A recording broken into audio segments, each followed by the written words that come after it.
Assalamualaikum warahmatullahi wabarakatuh. Selamat datang di pertemuan keempat mata kuliah pemrograman visual. Hari ini akan membahas kode dan sintaks, kemudian variabel, konstanta, array, dan larik. Di Visual Basic dan bahasa pemrograman lainnya, program pasti menyimpan informasi-informasi di memori komputer, ya. Nah, kalau sebelumnya kita hanya belajar bagaimana lingkungan pemrograman visual, kemudian belajar tentang objek, kemudian properti, ya. Nah, hari ini kita akan belajar dengan kode dan sintak VB.NET, ya. Kode itu kan pengendali program. Jika tampilan form fisik dari program itu diibaratkan sebagai tubuh, ya. Kemarin kita misalnya bikin sistem informasi, nah itu tampilan awalnya itu sebagai tubuhnya, maka program ini adalah jiwanya. Jadi program ini bisa melakukan sesuatu karena ada kode di dalamnya yang menyuruh komputer untuk melakukan sesuatu. Ya, misalnya beragam nih, ya, mulai dari yang paling simpel, misalnya ada sebuah kotak, ya, ketika diklik dia menampilkan message box misalnya, ya. Hari ini kita coba, ya. Yang pertama, kalian buka dulu, ya, Microsoft Visual Studio-nya.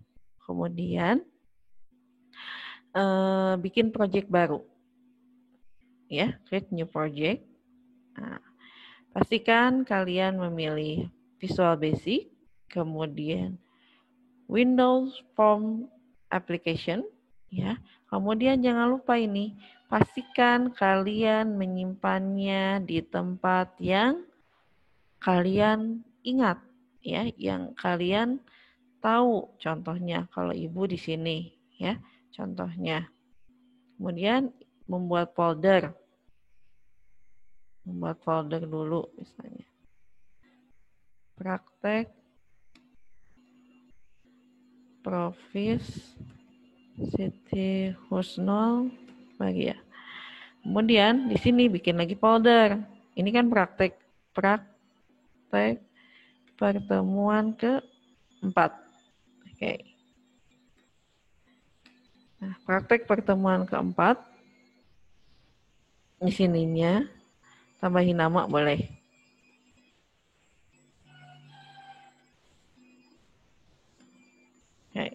Oke. Setelah sudah, ya. Oh, nggak boleh, bentar. Udah ya, pilih folder dulu, bukan nama file. Oh, sudah ada. Berarti praktek kode dan sintaks aja, ya. Contoh.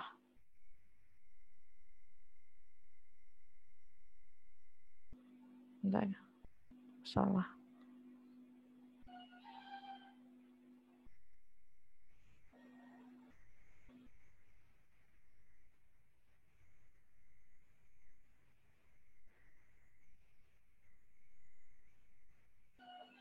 Nah, gitu. Select folder ya. Maaf.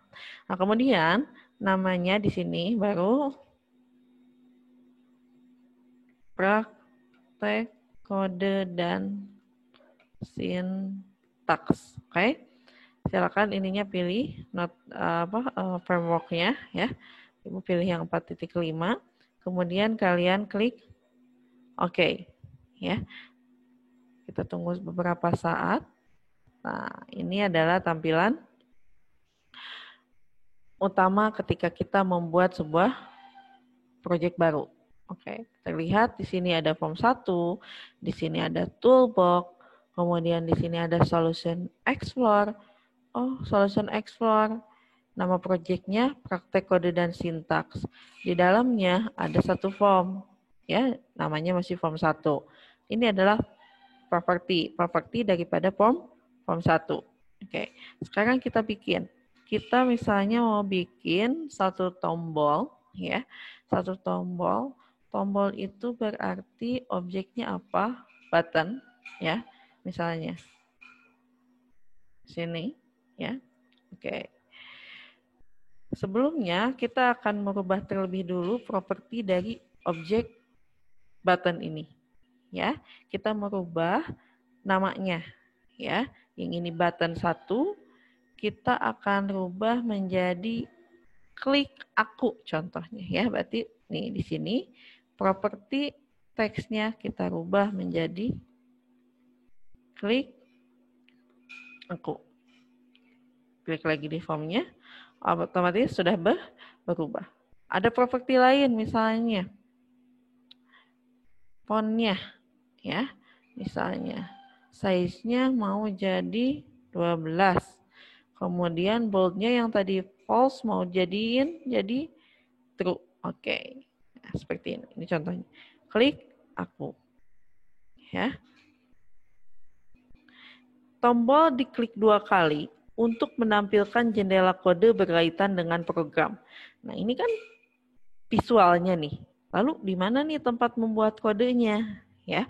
Kita harus klik 2 kali objek tersebut ya dengan cara gini. Ini objeknya. Yang mau diberi kode kan ini. Klik 2 kali. Nah, otomatis dia akan membuka halaman baru. Dia muncul halaman editor kode. Ya, otomatis muncul jendela halaman editor kode. Nah, ini adalah desainnya. Nah, ini ada user interface-nya. Ini adalah kodenya. Ya. Oke. Di dalam tampilan kode editor ini, di sini ada public class form 1 ya, di dalam objek form 1. Private sub ya, private sub. Nah, button 1. Nah, ini masih button 1 nih. Ya. Kita ada satu properti yang memang harus dirubah. Tapi dirubahnya itu adalah untuk penamaan. Ya, jadi lebih kepada penamaan ciri antara satu objek dengan objek yang lainnya. Ya, pastikan penamaan tersebut, ya, Ibu mau close dulu. Nah, pastikan penamaan tersebut sesuai dengan objeknya. Misalnya, ini kan ini, ya, ini kan button klik aku. Di sini ada cari propertinya itu name.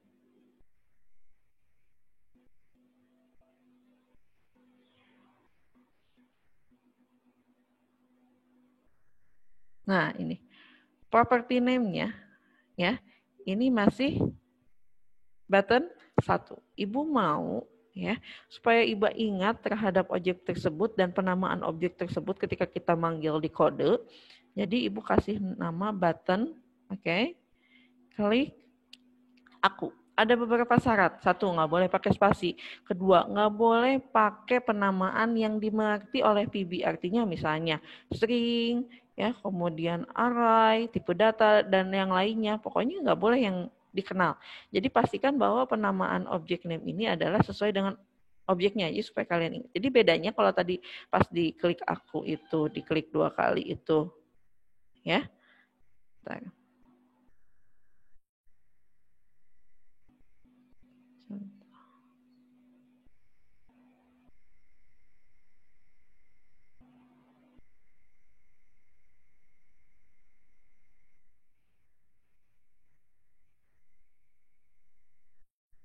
Property name.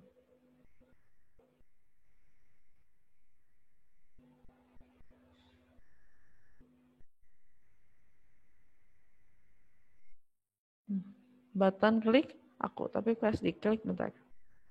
Masih button 1. Ini harusnya merubah jadi button. Oh iya ini ya. Ada ya, button klik aku. Oke. Udah gitu. Harusnya sih yang privat sub ini juga ngerubah ya. Bentar, berarti Ibu harus menghapus terlebih dahulu objek ini. Seperti itu ya.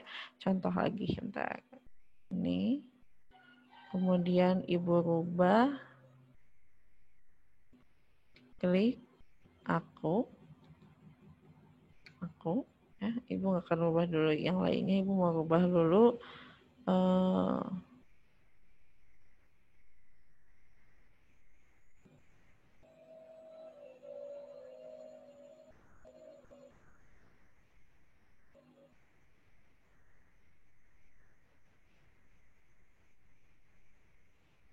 cari name. Mana tadi name?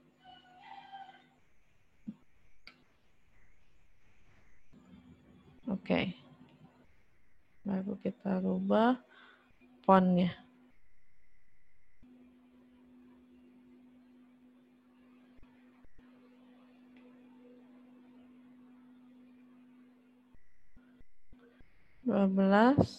Boldnya.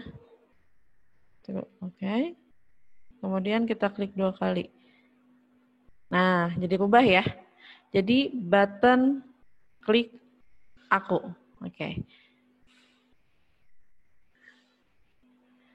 Sip. Sekarang udah privat sub ya. Nah, yang ininya kita ini aja. Kita hapus. Nah, oke. Ini. Oke. Sip. Nah, ini button klik aku. Ya. Di sini. Terlihat ada privat sub ya, itu otomatis dari Spibit-nya. Dia menyatakan bahwa ini adalah button klik aku ya, dengan eventnya itu adalah apa? Di sini klik ya.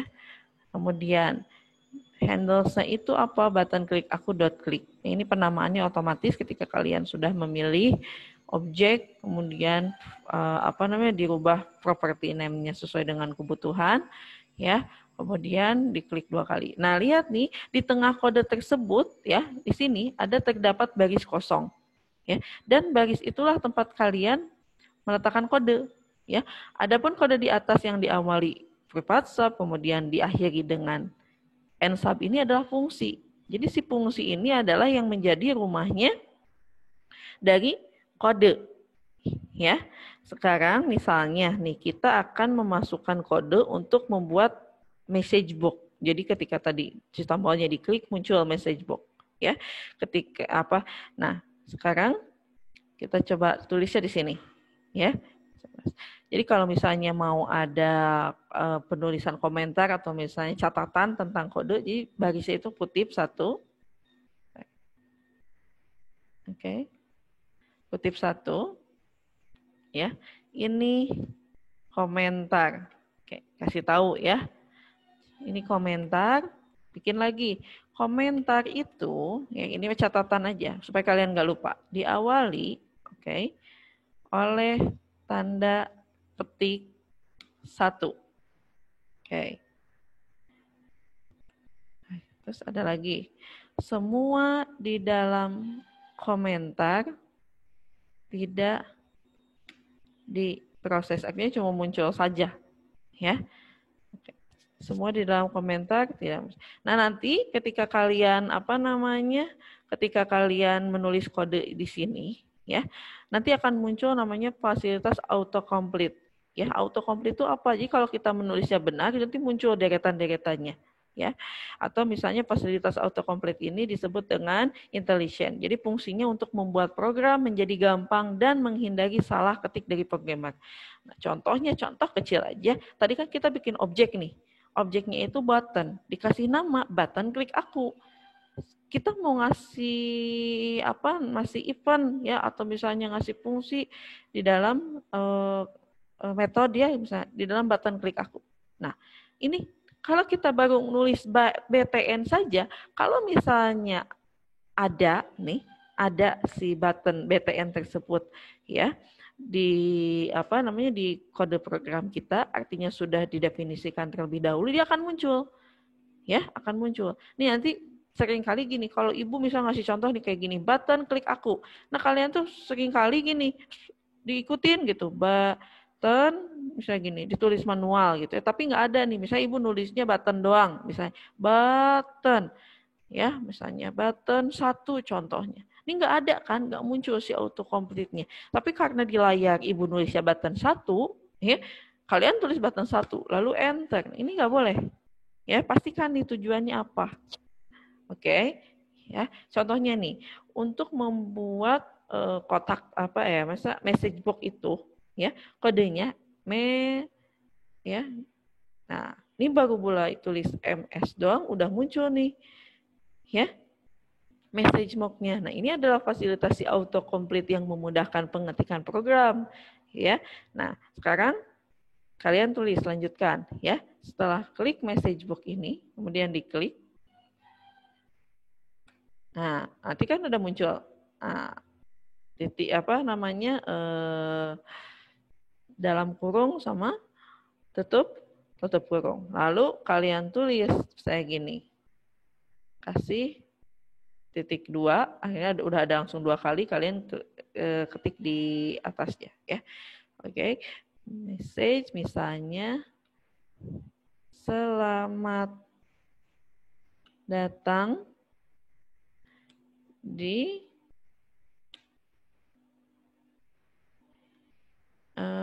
praktek pemrograman visual pertemuan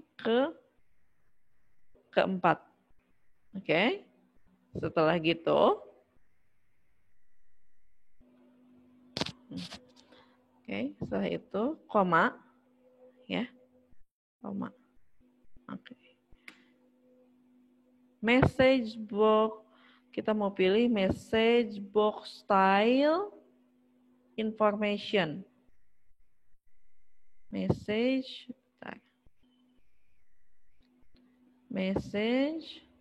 box, oke. Style dot, nah, ada information, tinggal enter, oke. Message box style information, ya, kita akan ngasih lagi info yang di atasnya, oke, koma, ya.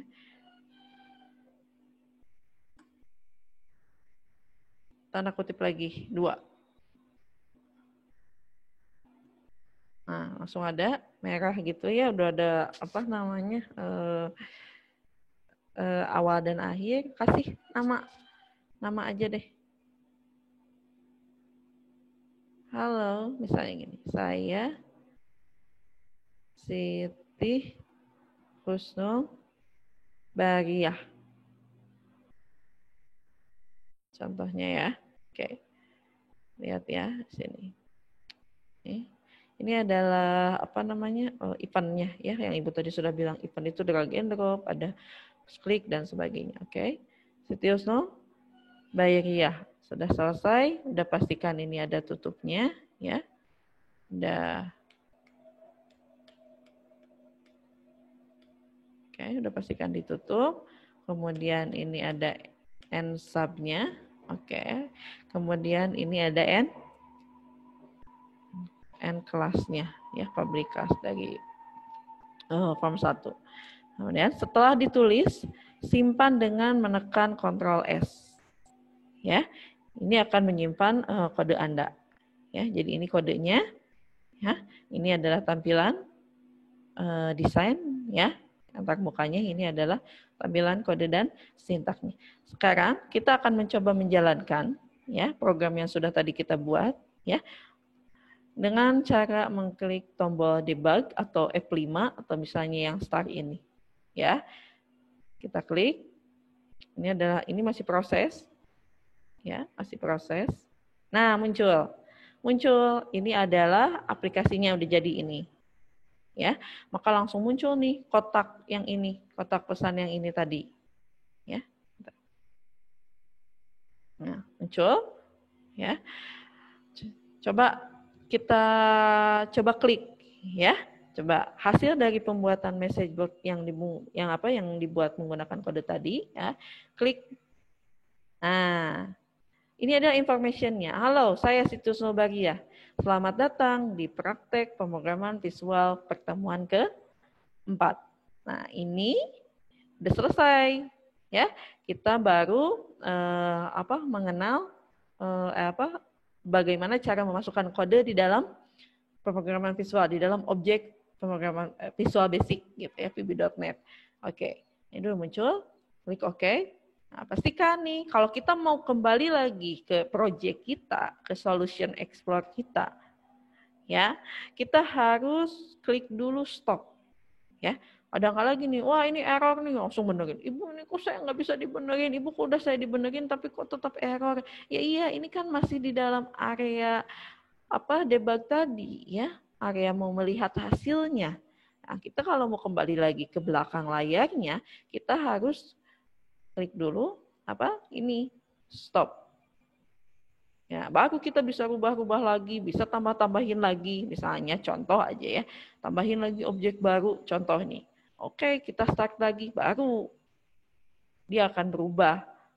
Ya, tapi kalau kondisinya lagi kayak gini, masih di dalam ngelihat hasil dari programnya, lalu kita di sini misalnya mau nambahin, ibu mana ya kok nggak ada ya, ibu mana ya, nah ini kok dipindahin ke sini nggak mau ya, kok nggak mau gimana ya, iya ini kan kondisinya dia lagi melihat ini hasilnya. Oke, kita stop terlebih dahulu, baru kita bisa rubah-rubah, kita start lagi, dia akan berubah sesuai yang terakhir kita rubah. Oke, ya.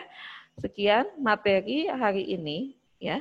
Sekian materi hari ini tentang cara memasukkan kode. Nanti ada latihan sebelum kita masuk, mungkin latihannya sambil kita masuk mengenal variabel terlebih dahulu. Walaupun kalian sudah belajar beberapa kali apa itu variabel, tipe data, akan ibu ulang, ya. Walaupun di mata kuliah yang lain sudah pernah kalian dapatkan. Oke, mudah-mudahan kalian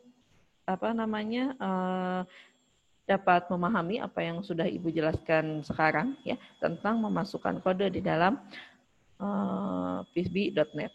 Oke, sekian. Assalamualaikum warahmatullahi wabarakatuh.